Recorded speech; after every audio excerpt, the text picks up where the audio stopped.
Good morning. My name is Chundele Bide.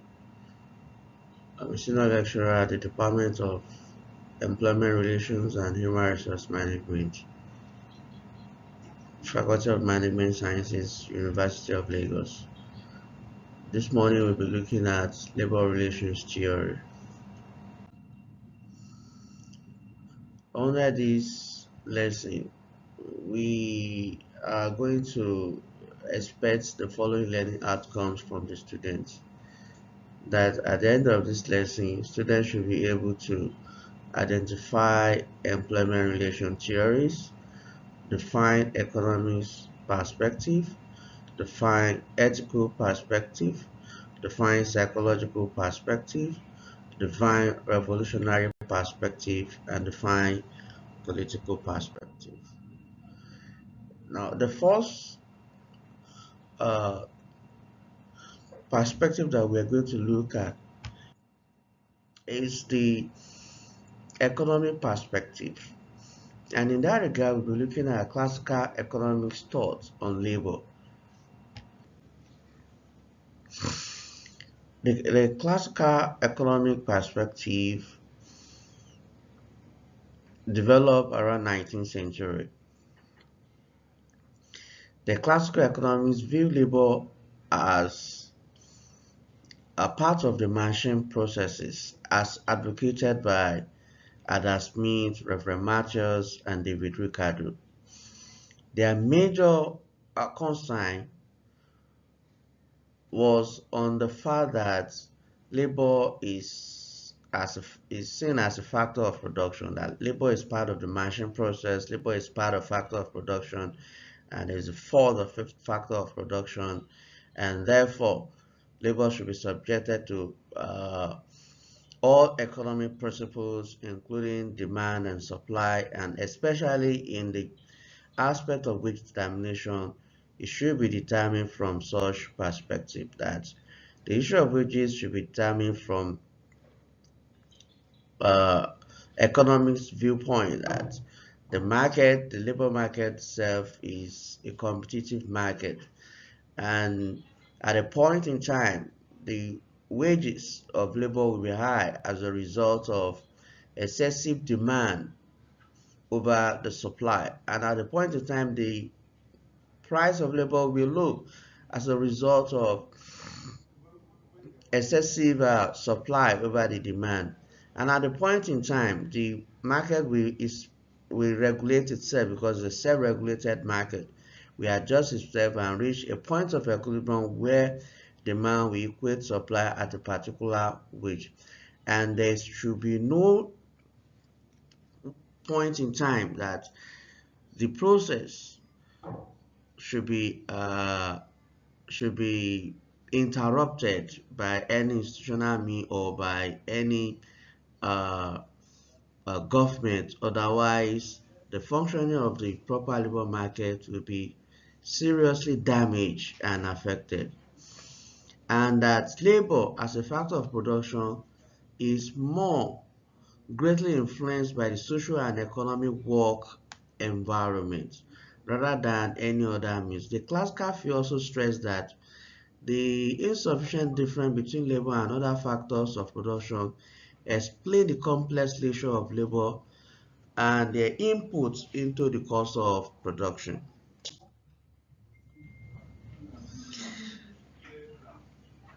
However, at the end of the late 19th century, they developed what we know as institutional economics.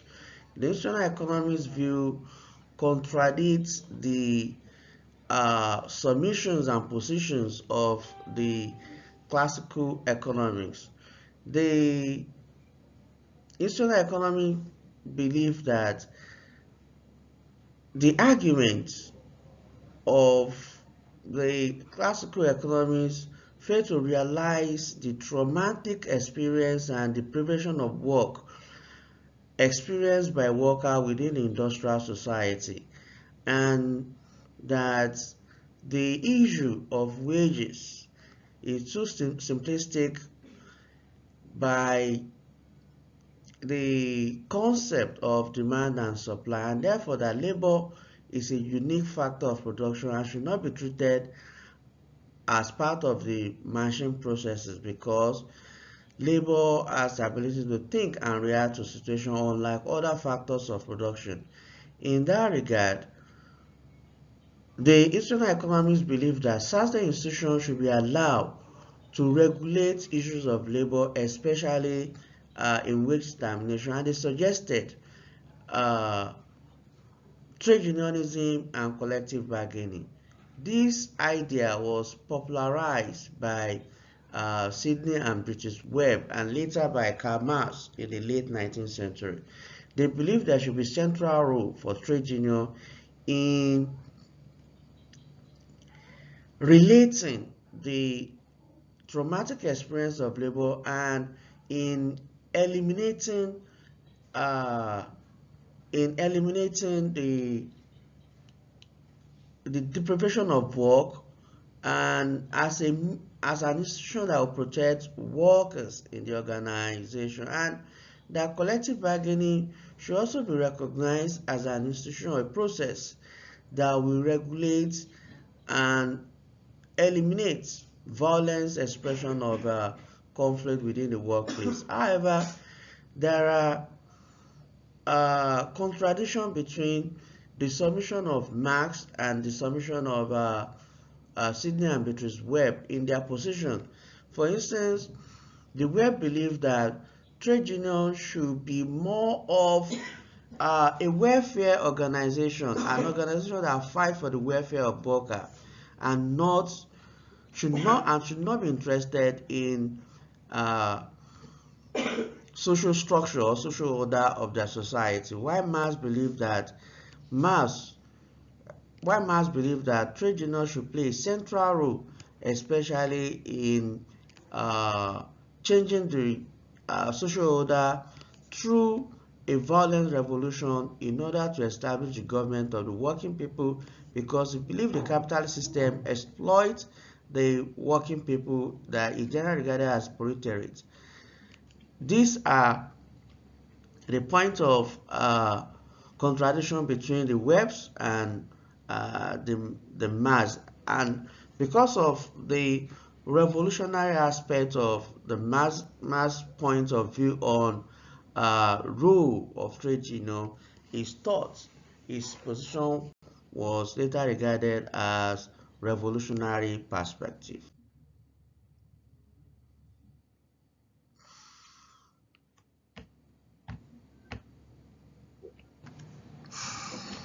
Another another perspective under the economic perspective is the system model developed by John Thomas Dunlop in 1957.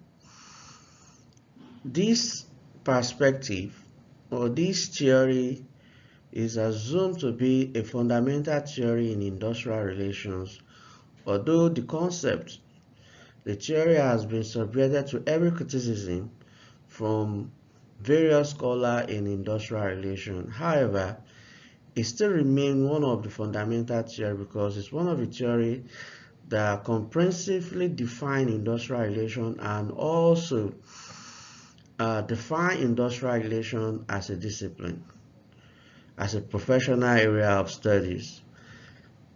According to Dunlop, an industrial relation system at any one time in its development is seen as involving certain actors, certain contexts, and ideology that holds the system together, and a body of rules created to govern the actors at the workplace and work community.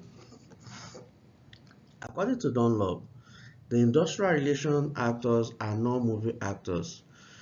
They represent their group within the workplace, and they comprise of hierarchy of managers and their representatives in supervision, hierarchy of non-managerial workers and their spokesperson, and specialized governmental agencies.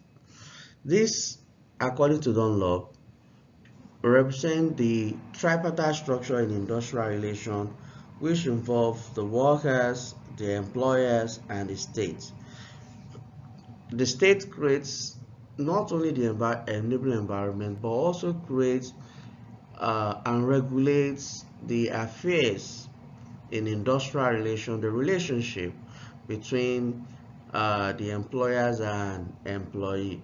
It is expected that the state, as an industrial relation actor, should be neutral in this process. But however, in most of developing countries, especially in sub-Saharan African countries, the states can never be neutral, and they are not only intervening, but they are also involved in industrial relations, because the states in most of the sub-Saharan African countries are the largest employers of labor.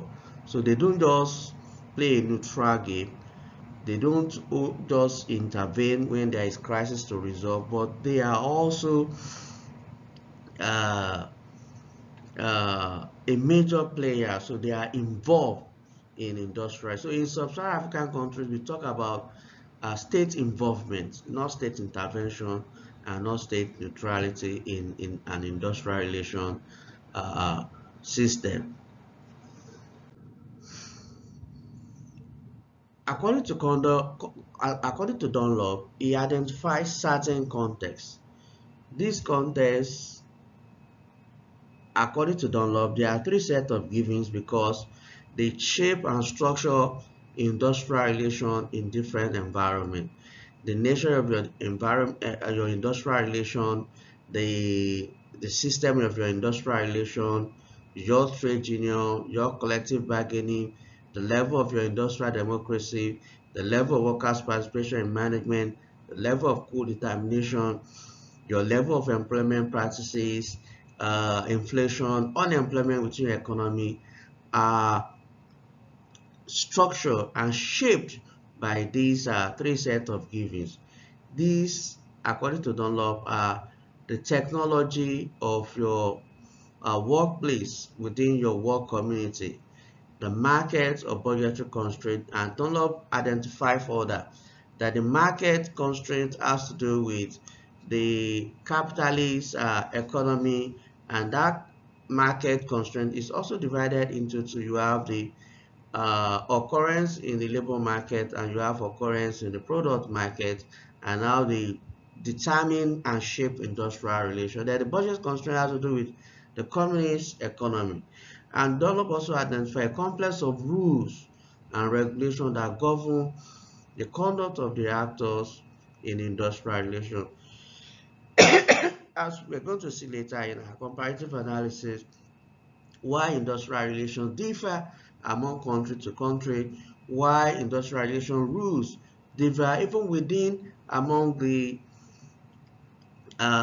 industrial economy. Why is it that industrial relation patterns differ, though with some similarity among US and Canada, France, Germany, and UK? And why is it that the industrial relations differ from that of sub-Saharan African countries like Nigeria, Ghana, Togo? And of course, in sub-Saharan African country, where especially in West Africa, you have countries like Nigeria, Ghana, Liberia, Sierra Leone, Gambia, having similar pattern of industrialization that is quite different from the Anglophone country. These are issues of uh, contextual environment determine the kind of your labor practices you have in your society as a result of rules created by the government. Then you have locus of power in the larger society reflecting itself in the industrial society. You have the revolutionary perspective as advocated by Karl Marx. He believed that trade unions should play a central role, and they should challenge the hegemonistic tendency of the capitalist class in a frontal manner through a violent revolution in order to change the social order and establish the government of the working people in the organization. So the mass perspective, the revolutionary, the radical perspective, they're interested in changing the social order.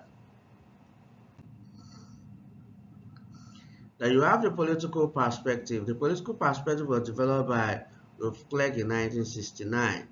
And his argument was based on the fact that whatever transpires in industrial relation also occur in an industrial society. That is, whatever happen in a political environment also uh, can be seen in industrial society.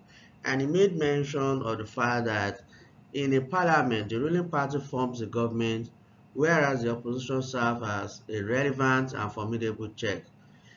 This arrangement is supposed to be applicable in the workplace where management is equivalent to government and the trade union approximates the opposition.